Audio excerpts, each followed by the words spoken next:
Hello दोस्तों, राधे राधे, जय श्री कृष्णा। तुलसी विवाह की पौराणिक कथा। एक बार शिव ने अपने तेज को समुद्र में फेंक दिया था। उससे एक महातेजस्वी बालक ने जन्म लिया। ये बालक आगे चलकर जालंधर के नाम से पराक्रमी दैत्य राजा बना। इसकी राजधानी का नाम जालंधर नगरी था। दैत्यराज काल नेमि की कन्या वृंदा का विवाह जालंधर से हुआ। जालंधर महाराक्षस था। अपनी सत्ता के मद में चोर उसने महालक्ष्मी को पाने की कामना से युद्ध किया, परंतु समुद्र से ही उत्पन्न होने के कारण लक्ष्मी जी ने उसे अपने भाई के रूप में स्वीकार किया। वहां से पराजित होकर वो देवी पार्वती को पाने की लालसा से कैलाश पर्वत पर गया। भगवान देवाधिदेव शिव का ही रूप धरकर माता पार्वती के समीप गया, परंतु मां ने अपने योग बल से उसे तुरंत पहचान लिया तथा वहां से अंतर्ध्यान हो गईं। देवी पार्वती ने क्रुद्ध होकर सारा वृत्तांत भगवान विष्णु को सुनाया। जालंधर की पत्नी वृंदा अत्यंत पतिव्रता स्त्री थी।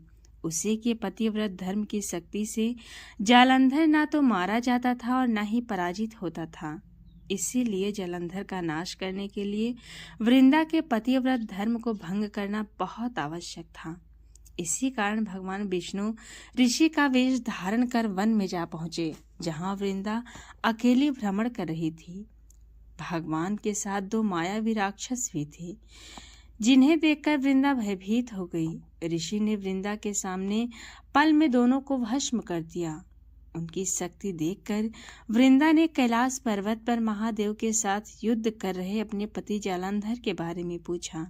ऋषि ने अपने माया जाल से दो वानर प्रकट किए। एक वानर के साथ में जालंधर का सिर था तथा दूसरे के हाथ में धड़ था।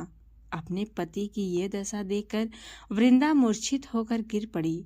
होश में आने पर उन्होंने ऋषि रूपी भगवान से विनती किया कि वो उसके पति को जीवित करे। भगवान ने अपनी माया से पुनः जालंधर का सिर धड़ से जोड़ दिया, परंतु स्वयं भी वो उसी शरीर में प्रवेश कर गए। वृंदा को इस छल का तनिक भी आभास न हुआ। जालंधर बने भगवान के साथ वृंदा पतिव्रता का व्यवहार करने लगी, जिससे उसका सतीत्व भंग हो गया। ऐसा होते ही वृंदा का पति जालंधर युद्ध में हार गया। इस सारी लीला का जब वृंदा को पता चला तो उसने क्रुद्ध होकर भगवान विष्णु को हृदयहीन शिला होने का श्राप दे दिया। अपने भक्त के श्राप को भगवान विष्णु ने स्वीकार किया और शालिग्राम पत्थर बन गए। सृष्टि के पालनकर्ता के पत्थर बन जाने से ब्रह्मांड में असंतुलन की स्थिति हो गई।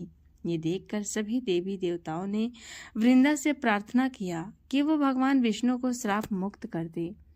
वृंदा ने भगवान विष्णु को श्राप मुक्त कर स्वयं आत्मदाह कर लिया। जहाँ वृंदा भस्म हुई वहाँ तुलसी का पौधा उगा।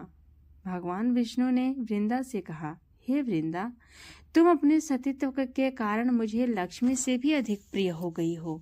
अब तुम तुलसी के रूप में सदा मेरे साथ रहोगी। तब से हर साल कार्तिक महीने के देव उठावनी एकादशी का दिन तुलसी विवाह के रूप में मनाया जाता है। जो मनुष्य भी मेरे शालिग्राम के रूप के साथ तुलसी का विवाह करता है, उसे इस लोक और परलोक में विपुल यश प्राप्ति होती है। उसी दैत्य जालंधर की ये भूमि जालंधर नाम से विख्यात है। सती वृंदा का मंदिर मोहल्ला कोट किशनचंद में स्थित है।